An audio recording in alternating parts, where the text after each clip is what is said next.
Penguin Random House Canada presents One Golden Summer by Carley Fortune. Read for you by AJ Bridel and Carley Fortune. To the lake, to the hills, to the sky. Prologue.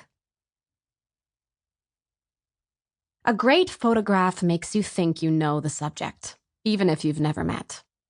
A great photo reaches out and pulls you inside the moment, so you can feel, smell, and taste it. And this, by all accounts, is a great photo. I stare at it, and just like that, I'm 17. I hear them across the bay. It's the end of summer, and those three voices are as familiar to me as the weight of the camera between my hands. The older boy is calling out to the other two, his brother and the girl, who lie on the floating raft in their bathing suits, sunny side up.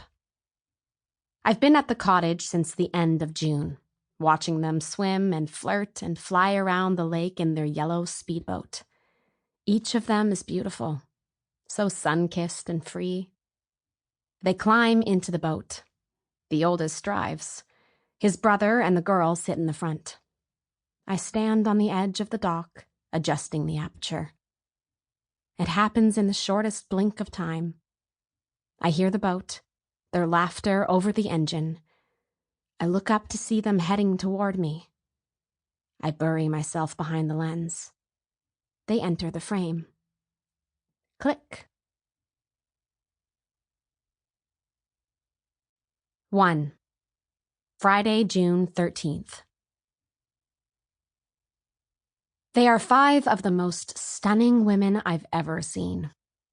It has nothing to do with the lighting or how much time they've spent in hair and makeup. It's the genuine smiles on their faces.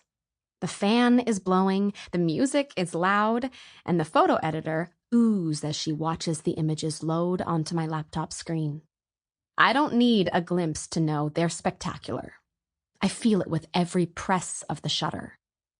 I'll crash later, alone in my empty condo, but right now, I'm in my element. When I'm behind a lens, I can draw out a sly grin or a slight tilt of the chin. I'm in command. It's one of the reasons I've been working so much lately. I need this feeling. The buzz of a perfectly humming set is my high. The youngest woman is in her 20s, the eldest in her 70s, and none of them are professional models. It took time to earn their trust when they arrived at my studio. If anyone understands how nerve-wracking it can feel to have your photo taken, it's me. Now, the women dance and pose in bathing suits without a shred of self-consciousness. Their stretch marks, wrinkles, and cellulite are on display. Emblems of their lives given due reverence in each frame. It's going to be impossible to make selects, Willa, the photo editor, says once we wrap. We're standing shoulder to shoulder, scrolling through the images on my computer. The best will run in Swish, a weekly style magazine that debuted this spring. There are so many great shots, Alice. I'm glad you think so, I say, beaming. I've never worked with Willa before, and I want to wow her. Swish is distributed in the country's largest paper, and it's all my industry friends can talk about. This is my first gig for the magazine, and I want to nail it. Magazine work doesn't pay very well, but it's far more creative than what I get to do with my commercial clients. It's also increasingly rare. I pause on a shot of Monica, a new mom who was the most nervous of the group. Her head is thrown back and her arms flung out. It's a moment of pure joy.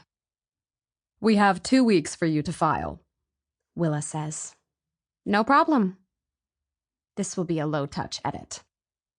The assignment brief described it as a refreshingly real swimwear shoot with regular people showcasing the looks.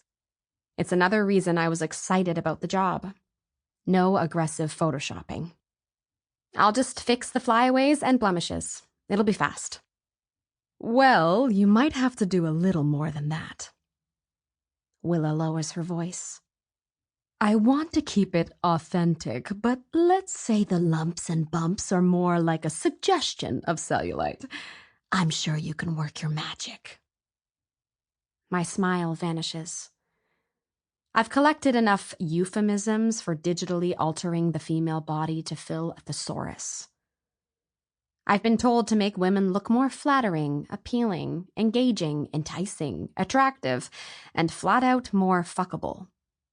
But I've never been asked to suggest cellulite. I thought you wanted this to be refreshingly real, I say calmly, like I'm not ready to throw my camera at the wall. I mean, yes, absolutely, Willa goes on. It's great having different body types represented, but let's just clean it all up. I don't bat an eye behind my tortoiseshell glasses. On the surface, I'm the picture of polished professionalism. I've quieted my auburn curls into a sleek ponytail. My makeup is minimal but effective. There isn't a single chip in my ruby red nail polish. But underneath, I'm crumbling. It's not the first time I've been asked to do something I disagree with. Being a freelance photographer means I sometimes need to bend, compromise, and push my beliefs or vision to the side to please clients.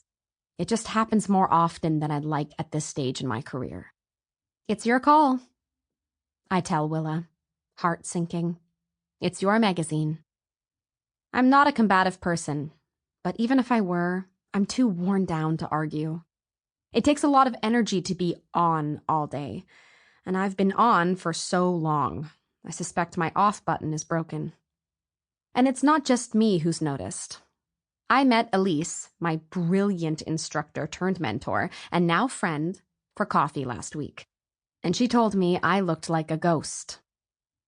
I'd had the dream the night before, the one where I'm being chased, and I was even more drained than usual. You excel at capturing inner light, she'd said, but I worry you've lost your own. Get it back, Alice. I want to see you shine. Elise told me to slow down. For the first time ever, I ignored her advice.